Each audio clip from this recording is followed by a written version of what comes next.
এটা হচ্ছে এমন একটি রোবট যে রোবটটা এখন আমাদের সাথে লিফটে করে উপরে তলে উঠবে। এই যে ধরেন হয়তো কেউ হয়তো কোনো কিছু একটা অর্ডার করেছে, হ্যাঁ, অর্ডারটা নিয়ে যাওয়ার জন্য এই রোবটটা পুরোপুরিভাবে রেডি প্রস্তুত, ঠিক আছে। এই যে দেখেন অটোমেটিক কিন্তু রোবটটা চলে আসছে ওদের লিফটে কিন্তু আমরা ওপেন করে নিই, এই রোবটটা কিন্তু ওপেন করেছে। এখন হচ্ছে আমরা কোনো লিফটের কোনো চুইস আমরা কিন্তু প্রেস করবো না, এই রোবটটা কেমনে প্রেস করে আমরা দেখবো যে, ঠিক আছে। এইদিকে একটু দেখুন, অটোমেটিক আমরা কিন্তু প্রেস করে নেই, ঠিক আছে। অটোমেটিক রোবটটি লিফটে প্রেস হয়ে গেছে অটো এর সাহায্যে।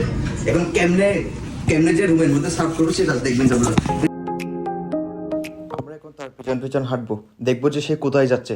ভাই বলেও 501 নম্বর রুমে ঢুকিস না, দেখবে তুইও শেষ আমিও শেষ। আসলে চাইনিজরা প্রযুক্তির দিক দিয়ে এত যে এগিয়ে গিয়েছে, না দেখলে কখনো কল্পনাই করতে পারবেন না।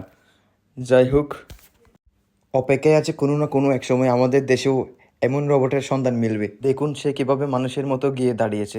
যতক্ষণ পর্যন্ত দরজা খুলবে না ততক্ষণ পর্যন্ত সে এভাবেই দাঁড়িয়ে থাকবে। এমন সব ভিডিও দেখতে আমাদের পেজটিতে ফলো দিয়ে পাশে থাকুন।